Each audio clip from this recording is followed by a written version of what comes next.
So let us start. Cauchy's residue theorem. Its statement is given by if function f of z is analytic inside and on a simple closed curve C except at a finite number of singular points inside C, then it is given by, that is function f of z dz equal to 2 pi I into sum of residue.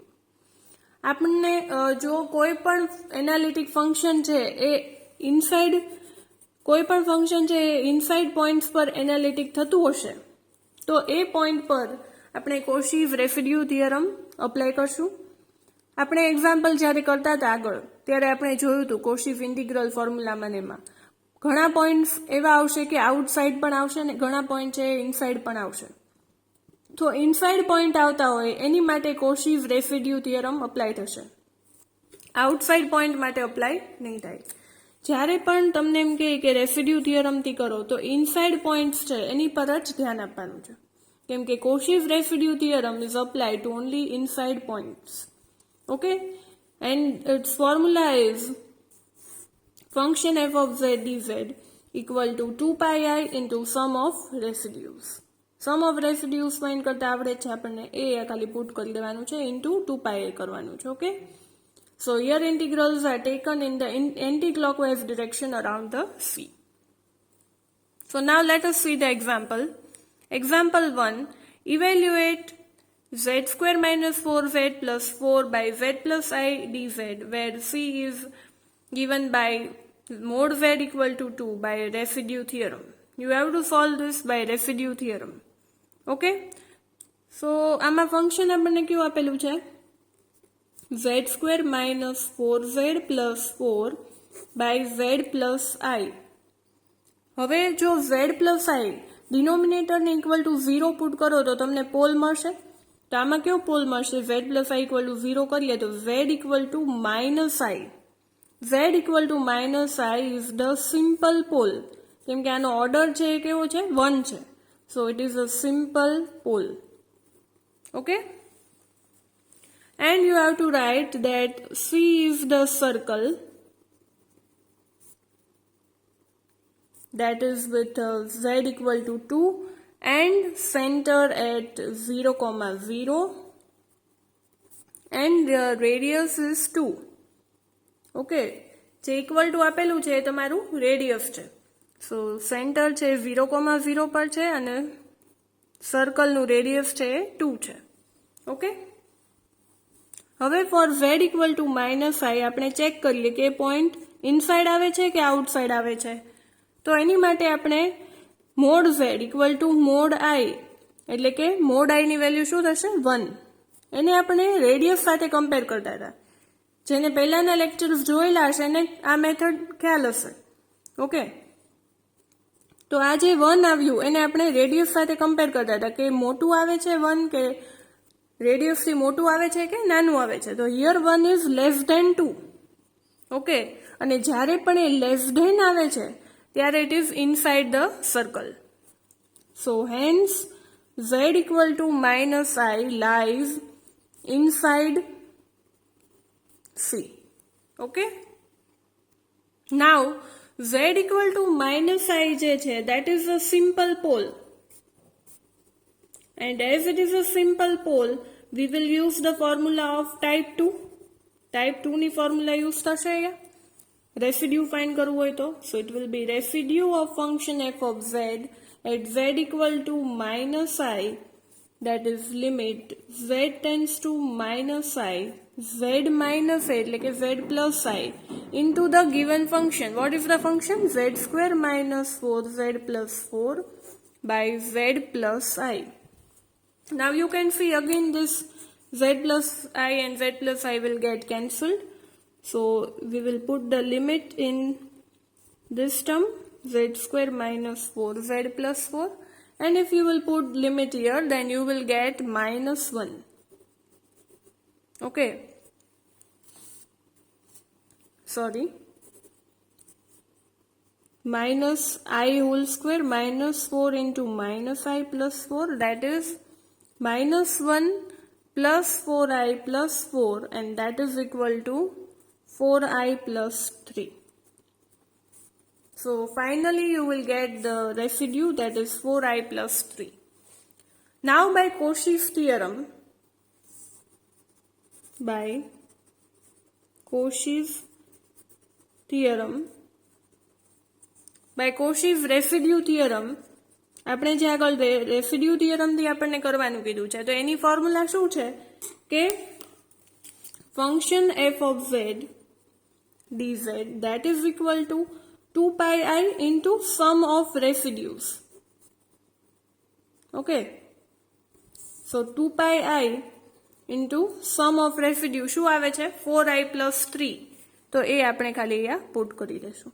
So this is your final answer, and here you have to write the given function. Okay, so this is your final answer. Okay, તો આમાં residue થિયરમથી find કરવાનું કીધું હોય તો ત્યારે તમારે પહેલા check કરી લેવાનું કે પોઈન્ટ ઇનસાઇડ આવે છે કે આઉટસાઇડ. આ પોઈન્ટ ઇનસાઇડ આવે છે તો આમાં રેસિડ્યુ થિયરમ આપણે અપ્લાય કરી શકશું. બટ જો આ પોઈન્ટ આઉટસાઇડ આવતો હોત, ઇટ મીન્સ કે આ 3 આવતું હોત તો 3 2 થી મોટું થઈ જાત, તો ત્યારે પોઈન્ટ કેવો થઈ જાત આઉટસાઇડ, તો ત્યારે તમે અપ્લાય ન કરી શકો. We can not apply residue theorem, but here it is inside. So here directly આપણે આમાં રેસિડ્યુ થિયરમ અપ્લાય કર્યું.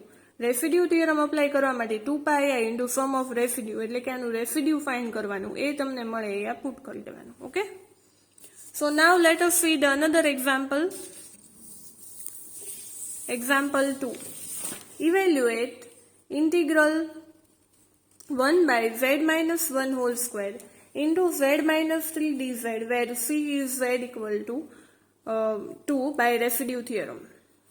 Now હવે જો આ ડિનોમિનેટરને ઇક્વલ ટુ 0 લેશો તો z ઇક્વલ ટુ 1 આવશે અને z ઇક્વલ ટુ 3 આવશે. But z equal to 1 is a pole of order 2, પણ આનો ઓર્ડર શું છે 2 છે અને આનો ઓર્ડર છે 1 છે. ઓકે, તો z ઇક્વલ ટુ 1 છે, it is a pole of order 2, and z equal to 3 is a simple pole. તો z ઇક્વલ ટુ 1 છે અને z ઇક્વલ ટુ 3 છે. નાવ હવે આપણે ચેક કરીએ કે એ પોઈન્ટ્સ છે ઇનસાઇડ આવે છે કે આઉટસાઇડ આવે છે. તો mode z equal to mode 1 એટલે શું આવશે 1. 1 ઇઝ લેસ ધેન 2. તો z equal to 1 lies inside the circle. Okay, એ પોઈન્ટ કેવો આવ્યો લેસ ધેન આવ્યો એટલે it is inside the circle. પણ જ્યારે તમે 3 માટે ફાઇન્ડ કરશો then 3 is greater than 2, then it is outside the circle. તો આ પોઈન્ટ માટે રેસિડ્યુ થિયરમ તો અપ્લાય નહીં થાય, because it is outside the circle. So આપણે ખાલી z equal to 1 માટે જ રેસિડ્યુ થિયરમ અપ્લાય કરશું. ઓકે, સો ફોર ઇનસાઇડ પોઈન્ટ એટલે કે inside point z equal to 1 માટે રેસિડ્યુ ફાઇન્ડ કરીએ તો એનો ઓર્ડર છે 2 છે, તો ત્યારે આપણે ટાઈપ 3 યુઝ કરવું પડશે, બીકોઝ એનો ઓર્ડર કેવો હતો 2 હતો. So we will use this formula of type 3. Okay, એમાં પુટ કરીએ તો આપણી m શું છે 2, કેમ કે એનો ઓર્ડર શું છે 2 અને a છે 1 છે. તો જ્યાં જ્યાં અમે a છે ત્યાં 1 પુટ કરશું અને m છે ત્યાં 2 પુટ કરશું, એટલે આવું મળશે. And here it is the function, તો આ બંને ટર્મ કેન્સલ થઈ જશે એટલે તમને આવું મળશે 1 by z minus 3, અને એનું એક વખત ડિફરન્શિએશન કરશું એટલે તમને આવું ટર્મ મળશે, અને એમાં લિમિટ પુટ કરશો 1, then it will be minus 1 by 4. So your final residue will be minus 1 by 4. Okay, હવે એ ટર્મ છે એને આપણે કોશીસ રેસિડ્યુ થિયરમમાં પુટ કરીએ. તો તમે પુટ કરશો તો it is formula of Cauchy's residue theorem is 2 pi I into sum of residue, એટલે 2 પાઈ આઈ અને સમ ઓફ રેસિડ્યુ એટલે કે રેસિડ્યુ શું મળે છે આપણને minus 1 by 4. તો એ આપણે અહીંયા પુટ કરી દઈએ, it is minus pi I by 2. Okay, so example 3, evaluate the given function by residue method. Okay, so first of all આને ડિનોમિનેટર ને ઇક્વલ ટુ 0 પુટ કરીએ તો આપણને z ઇક્વલ ટુ 1 અને z ઇક્વલ ટુ 2 મળશે, અને બંનેના order કેવા છે 1 1. તો they both are here z equal to 1 and z equal to 2 are simple poles. આપણને કેવા મળ્યા simple poles મળે છે. Okay, then again you have to write that C is the circle and you know how to write with mod z equal to 3, center 0, 0 and radius is also 3. And you have to draw the circle 0, 0 and the radius is 3. Okay? You have to draw the diagram in each of the example. Now, for z equal to 1, z equal to 1 અને 2 એ બંનેનું check કરીએ કે inside આવે છે કે outside આવે છે. તો for z equal to 1 માટે ચેક કરીએ, then mod 1 that is mod 1 that is equal to 1 અને 3 સાથે કમ્પેર કરીએ, it is less than 3. એટલે કે z equal to 1 is inside the circle, lies inside C. હવે z equal to 2 માટે check કરીએ તો 2 પણ છે એ કેવો આવશે, ઇનસાઇડ જ આવવાનો છે, because mod 2 that is 2 is also less than 3, it also lies inside the circle. Okay? હવે બંને ઇનસાઇડ છે એટલે બંને માટે આપણે રેસિડ્યુ થિયરમ અપ્લાય થશે. We can apply here residue theorem કેમ કે બંને છે એ કેવા આવે છે, ઇનસાઇડ આવે છે. તો રેસિડ્યુ થિયરમ અપ્લાય કરવું હોય તો આપણે સમ ઓફ રેસિડ્યુ ફાઇન્ડ કરવો પડે. તો આ બંને છે સિમ્પલ પોલ છે એટલે બંનેમાં શું યુઝ થશે, ટાઈપ 2 યુઝ થશે. ઓકે, કેમ કે બંને કેવા પોલ છે, સિમ્પલ પોલ છે. સો ફોર z ઇક્વલ ટુ 1, પહેલા 1 માટે ફાઇન્ડ કરીએ અને પછી 2 માટે કરીએ. હવે રેસિડ્યુ શું આવશે, f of z equal two z equal to 1 limit z tends to 1 z minus 1 into the given function. Function કેવું આપેલું છે, sin pi z square plus cos pi z square by z minus 1 into z minus 2. Then you can again see that here z minus 1 ને z minus 2 છે એ બંને cancel થઈ જશે. Okay, so you will get limit z tends to 1. આમાં જ્યારે તમે limit put કરશો તો sin 1 ની વેલ્યુ શું થશે,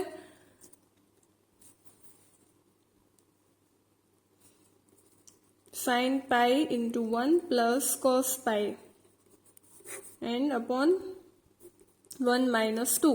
તો sin pi છે એ 0 થઈ જશે અને cos pi ની વેલ્યુ શું થશે, -1. So you will get -1 by 1 minus 2 એટલે કે 1 મળશે. સિમિલરલી તમે જ્યારે ફોર z ઇક્વલ ટુ 2 માટે ફાઇન્ડ કરશો તો ત્યારે તમને આવું મળશે, z tends to 2 z minus 2 into sin pi z square plus cos pi z square upon z minus 1 into z minus 2.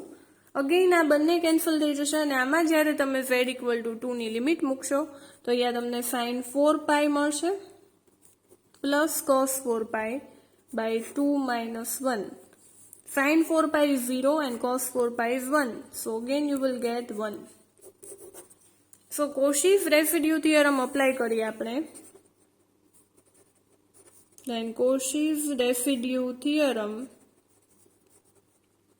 is given by integral f of z dz equal to 2 pi I into sum of residues. એટલે કે તમને જેટલા residue મળ્યા છે એનો સમ કરવાનો છે. તો આપણને એક રેસિડ્યુ મળ્યું 1 અને બીજું પણ મળ્યું 1. So it will be 1 plus 1 that is 2. 2 pi I into 2 that is 4 pi I. And here you have to write the entire function that is sin pi z square plus cos pi z square into z minus 1 into z minus 2 dz. તો આનો final answer શું આવે છે, 4 pi I. Okay, સો આવી રીતના find કરવાનું છે. જે પોઈન્ટ ઇનસાઇડ આવતા હોય એનું જ આપણે ચેક કરશું, એની માટે જ રેસિડ્યુ થિયરમ અપ્લાય થશે. ઓકે, આમાં બંને પોઈન્ટ ઇનસાઇડ આવે છે તો બંનેના આપણને રેસિડ્યુ ફાઇન્ડ કર્યા અને ફાઇનલી એનો સમ કરવાનો છે. Okay, so the last example, evaluate e raised to 3 by z dz where c is z equal to 1. Now you can see that આમાં ડિનોમિનેટર આપેલો નથી તો પોલ આપણને કઈ રીતના મળશે, but here there is no need of pole because આપણને function આપેલું છે e raised to 3 by z. તો e raised to x ની આપણને સિરીઝ ખબર છે, it is 1 plus x square by 2 factorial and so on. એટલે આવી સિરીઝ મળશે 1 + 3/z + 1/2 factorial into 9/z² and so on. So હવે આનું આપણે રેસિડ્યુ ફાઇન્ડ કરીએ. તો રેસિડ્યુ શું આવશે? z = 0 પોઈન્ટ પર. It is coefficient of 1/z - a. So 1/z નું કોએફિશિયન્ટ શું છે? 3. સો આનું રેસિડ્યુ આપણને મળે છે 3. સો ડાયરેક્ટલી એમાં કોશીસ રેસિડ્યુ થિયરમમાં પુટ કરીએ વેલ્યુ. તો by Cauchy's residue theorem we will get f of z dz equal to 2πi into sum of residue. તો sum of residue છે એ આપણને રેસિડ્યુ એ શું મળે છે? 3. So 2πi into 3, that is 6πi, and here you have to write the function. Okay, so this is your final answer. So જ્યારે પણ આવું function હોય તો ત્યારે એમાં ઇનસાઇડ કે આઉટસાઇડ એવું ચેક કરવાની જરૂર નથી. You directly have to write the coefficient according to the type 1. Type 1 પ્રમાણે જે રીતે કોઈ રેસિડ્યુ આપણે ફાઇન્ડ કરતા હતા એ ફાઇન્ડ કરવાનું છે અને અહીંયા સમ ઓફ રેસિડ્યુની જગ્યાએ પુટ કરવાનું છે. Then you will get the answer.